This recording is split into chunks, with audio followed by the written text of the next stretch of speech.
Minecraft 1.21 came out less than a week ago, so to celebrate, these are 21 of the best farms for Minecraft Bedrock 1.21. Starting things off, we have possibly the best farm that you can build early game, and that is a chicken farm attached to a Fletcher. Now this is going to give you cooked chicken and feathers, and then you're going to take those feathers and trade them with a villager. Pretty self-explanatory. Seeing as we're in the Nether, I feel like it goes without saying, this is in no particular order in terms of the list, but this is a really easy gunpowder and gas farm because all you do is run around punching gas, and the only step to building this is just clearing out a massive space and placing down some glass.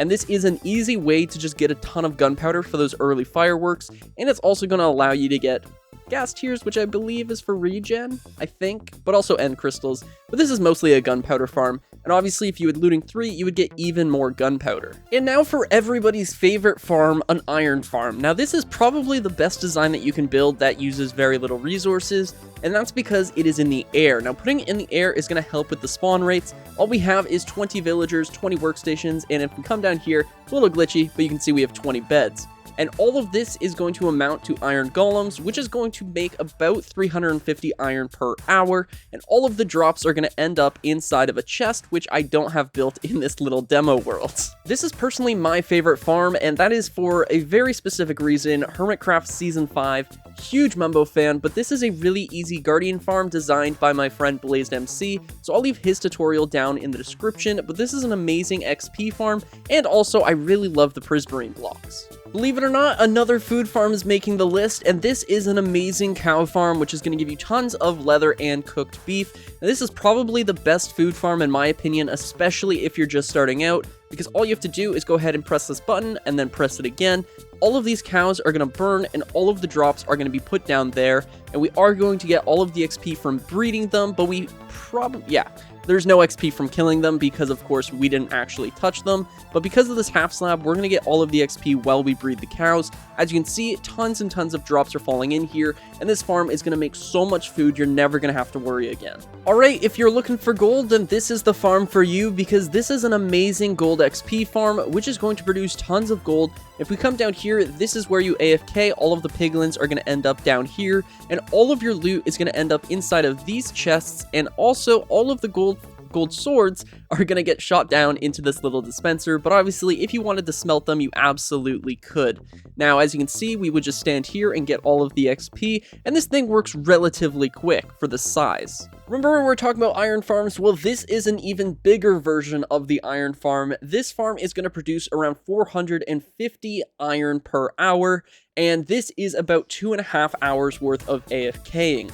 Now this thing is going to produce more than enough iron, so just having one of these is going to be absolutely beneficial. And again, it's just 20 villagers, 20 beds, but a much larger spawning platform. Who doesn't love a really good slime farm? And the reason why I say really good is because who really needs that much slime? So just coming down into a little slime chunk like this is probably the easiest and fastest way that you can get just enough slime that you're going to actually use.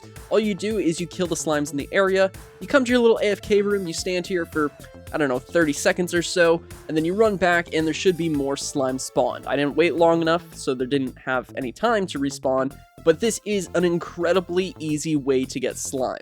And again, who's using that much slime? This is hands down the easiest farm to build, period. If you're playing on PC, I don't know why you're not using an AFK Fish Farm. It takes up 5 blocks, it's going to give you mending books, food, XP, and you can just AFK for literal hours. This is the easiest wither skeleton farm you can build, so if you're trying to get those wither skeleton skulls for a wither, this is the farm for you.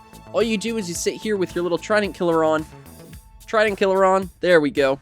And then all of the wither skeletons are going to attack that piglin up there, and all of the drops are going to end up inside of these chests. Now, if you AFK'd for a couple hours, you could easily get like 20 to 40 skulls an hour. It really does vary. And of course, use a looting 3 sword, or this farm is just going to be really slow. It's slow either way because the drop rate is so low, but as you can see, we have wither skeleton skulls falling in here, and I believe, okay, yeah, the trident despawned. But if there was a trident in there, okay, I give up. Alright, you got a lot of things to smelt, and in this hypothetical scenario, you also have an iron farm, so you can make all these hoppers, but this is an amazing super smelter because it is almost infinitely expandable, because you can build it in these little 8-section chunks, so you could have 256 furnaces, 1,000, I don't know if you could have 1,000, but you can have a lot of furnaces. There's currently nothing in those minecart chests, but all of the drops will end up inside of this giant chest over here, so all of your drops are going to get smelted, in this case, 32 times faster. Did somebody ask for a melon and pumpkin farm? Because this is an amazing farm. I'm going to say all these farms are amazing, but this is going to drop all of the melons and pumpkins down in this chest here. It's fully AFKable, so have this in your base, and it is just constantly going to produce melons and pumpkins. Blaze rods are super useful for fuel, so this is a blaze farm, and all of the blaze rods are going to end up inside of this chest here. This is also going to give you tons of XP, and of course, hold a looting 3 sword. It's an old farm, but it's been used for a reason. This is a mob spawner XP farm, and we're just basically funneling all of the mob spawners into a single tube so that we have an easy way of killing these guys. This is an easy way to get some XP so you can get those first level 30 enchantments, and all of the drops are going to end up inside of this chest. Now, I did pick up a couple, but I mean, this is mostly an XP farm, let's be honest. Alright, we're looking at a raid XP farm. Now, unfortunately, due to the 1.21 update, these guys no longer give you the bad omen effect, and I personally think that this is probably one of the worst changes they've ever made. I hate the little potion. So what this is going to do is this is going to kill off the pillager captains, and all of the bad omen bottles are going to end up inside of this chest down here, which you can then drink and come back up to your raid farm and get the XP and all of the emeralds and whatnot. I really don't like the change where you have to drink the potion. Alright, we've got a Bonemeal Fish Farm, so this is going to give you food and bone meal, and this thing works way better than it should. It's actually really simple to build, and look at all of the fish that spawn. I really don't understand why this works so well, but if we come down here, you'll see that all of the bone meal ends up inside of this chest, along with the salmon and cod. I said bone meal, I mean bones. But yeah, this thing works like crazy well. I think it's because when we're up here, the only fish that are actually loaded in... Nope, that's wrong. Okay, regardless, it works really well. And with that bone meal, you can build things like this, a nano crop farm, where all you have to do is hold down carrots and you'll get tons of carrots. As you can see, it's instantly bone mealing it. It works with potatoes, it also works with wheat, and I don't have any on me, but it also works with beetroot. Another thing you can do with that bone meal is create this super awesome sugarcane farm. Now, this is purposely slowed down so that the pistons are growing the sugarcane at the same rate that the hopper is picking up items, so there is no wasted sugarcane that's going to despawn on that hopper. So we're going to get tons of sugarcane from this, and with that cow farm we built earlier, you can make as many books as you would like. I know I said earlier who needs that much slime, but if for whatever reason you want to be covered in slime balls, then this is the farm for you. This is an AFK Slime Farm, where all you have to do is go over into your little AFK room and literally AFK. It's that simple. All of the drops are going to end up inside of this chest, and this thing produces, again, so much slime. I ended up making this 4 layers because I feel like, again, who needs that much slime? But if you wanted to, you could make more layers. But yeah, this thing is just going to make you tons of slime. It works by just having these little snow golems, which are going to aggravate the slimes that are spawned on these platforms, and then they're all going to run over into this little magma box. This is probably the cleanest villager breeder that you can make. It takes up a 3x3, and this is going to just simply make baby villagers.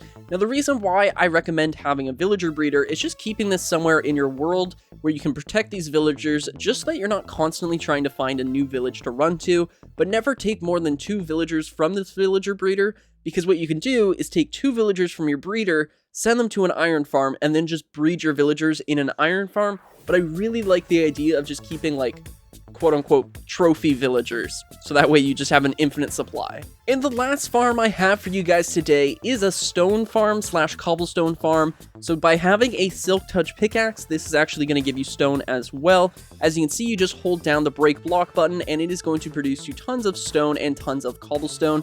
Now, it looks like some of the pieces are actually burning, but they're not. That is simply a visual glitch. I've done quite a bit of testing, and I've never actually had drops burn. So if we go in here, you'll see that all of the cobblestone ends up in here, and all of... This pickaxe doesn't have silk touch, but you guys saw the stone, right? Alright, that is going to do it for today's video. I hope you guys enjoyed 21 farms for Minecraft 1.21. This video was a lot of fun to make, so if you guys could subscribe and leave a like, that would mean a lot to me. My name is 1UpMC, and I will catch you guys in the next one.